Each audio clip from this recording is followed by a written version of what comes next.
From mysteries of unknown illnesses to murders that even the police can't handle, our doctor, Takao Amiku, reveals the shocking truth hidden behind these mysterious diseases.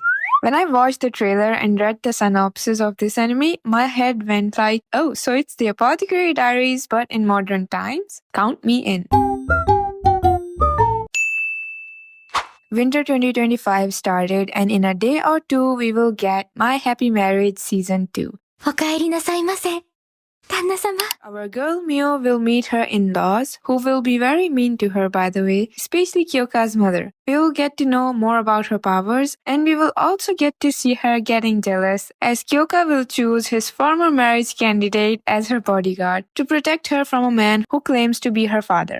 Now, even though I will probably be watching new season of Dr. Stone and crying while saying goodbye to them, or binge watching all the episodes of Twilight Bound Hanako-kun, and maybe even watching Blue Exorcist, but the excitement I have had for Solo Leveling and the Apothecary Diaries second season is indescribable. Just the opening of Solo Leveling literally fills me up with pure adrenaline, and I'm so excited to see how they will animate Junwo's father, and I'm pretty sure this season will have the reunion scene of Jinwoo and his mother. Plus, we will also be getting into the side character stories this season. And of course, I can't wait for some amazing fight scenes. And as for the Apothecary Diaries, it has been on the top of my list for winter 2025 for a really long time. There are a lot of scenes that I'm excited about. I mean, Jinshi dressing up as a woman, him saving Mamo and getting a scar, Lan dealing with her mother and dancing off to her end. It's definitely gonna be a darker season than the first one, but we will have some light moments as well. Like, we would be introduced to a cat, a dog, and of course a frog.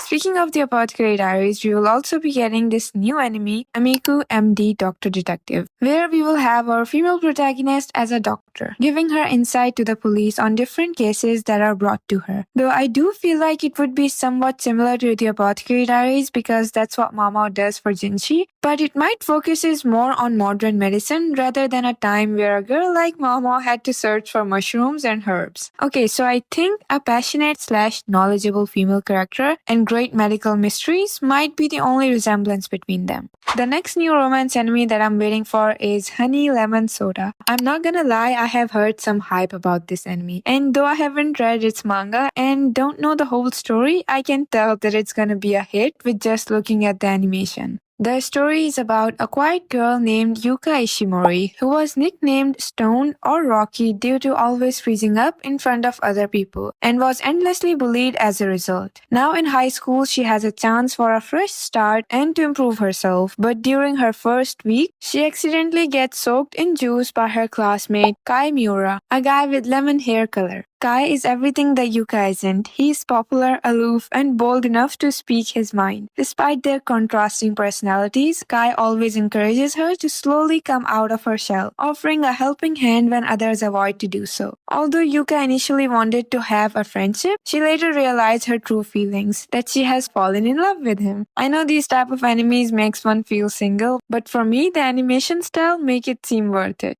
The next anime that I'm waiting for is Sakamoto Days. There's no reason why, I just love the storyline so much, and the characters. The story is about an ex-hitman who earned a legendary status in the underworld and is feared by almost all the villains, until one day the unthinkable happened and he fell in love. He started dating, then retires, married his love, and has a little daughter. He grows overweight and started working as a humble convenience store owner, but the world of hitmen still follows him. Many of his former rivals and partners do not believe that he had truly left the business and show up in hopes of taking him out. Tired of killing, Sakamoto must find creative ways to subdue his enemies and prevent them from bringing harm to his family, his store, and the small town he lives in. I just know it's going to be full of humor, but I have heard that it covers darker and deeper themes as well as we move ahead in the storyline, much like Dandadan, I think. And am I the only one who have watched Unnamed Memory? I haven't found many fan of that anime, even though I felt like they were a very interesting series. And now I'm glad that they have given us season 2, because season 1 ended on a cliffhanger. All I have to say is please give them a good life ahead. I do not want to see them suffer alone. I'm not telling you the storyline for this one, but know that it have a beautiful arranged marriage trope in an isekai world, where the female lead is a witch who has lived for hundreds of years. And and the male lead is a prince who is next heir to the throne with a curse on him. It has a hint of mystery and it follows the light novel, so give it a try if you haven't yet.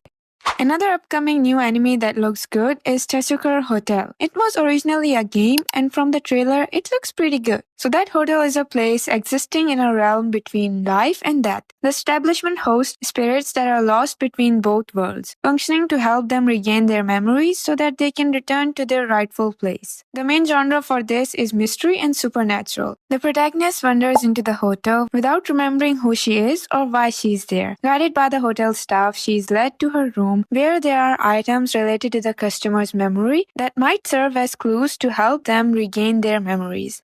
One more game that is turning into an anime this season is Promise of Wizard. On a moonlit night, Akira Masaki finds herself in a magical world where wizards and humans coexist. Now she has to act as a wise woman and train wizards from 5 different nations in order to fight against that supernatural creature known as the Great Calamity. Yeah, I don't know if I'll watch it or not, but I will praise the art though. It's super cool, especially the tattoo part.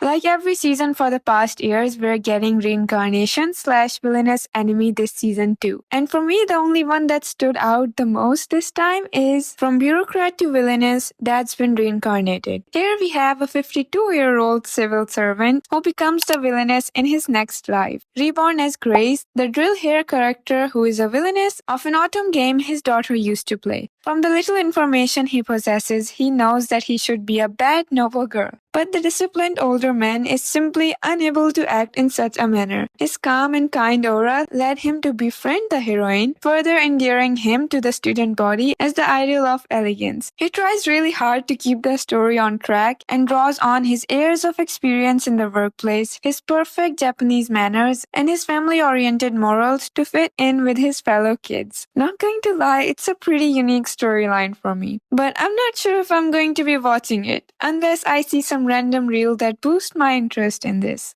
The last romance anime on my list is I Want to Escape from Princess Lessons. Duke's daughter, Leticia Lady Dorman, becomes engaged to the crown prince at the age of 7. Once a free-spirited girl, she now feels strangled from the strict education that she's receiving to make her into a proper future princess. She wishes for the prince to someday take interest in someone other than her, and finally she's glad to see him show up to a royal ball with another woman. Supposing her wish has come true and her engagement has been broken off, she leaves with the intention of pursuing a simple life in the countryside. However, her newfound peace gets interrupted when Clark shows up, claiming that they're still engaged. He's determined to pursue her and marry her, while she's determined to resist his charm and escape. Honestly, he doesn't sound like a green flag character or a character who'd have more depth, but I'm not judging until I watch the episodes. However, I do like the animation style, which is quite different.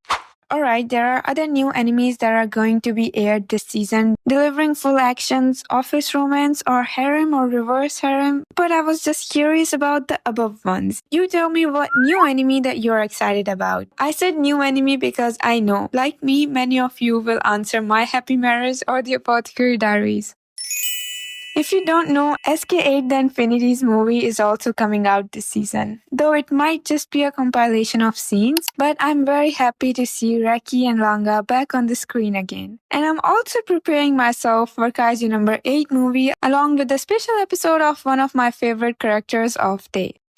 I know these are a lot of animes, and I'm not sure if I'll watch the new ones completely or just rewatch my favorite ones from 2020. Tell me your list for Winter Anime 2025 if you have one. That's all for this video. Thank you for listening to me. Take care of yourself and goodbye. All the highs and the lows, no, you'll never be the same. I don't really wanna hurt you, but I can't control the pain. If you're sticking by my side, maybe we could be okay. Okay, maybe you could be the change.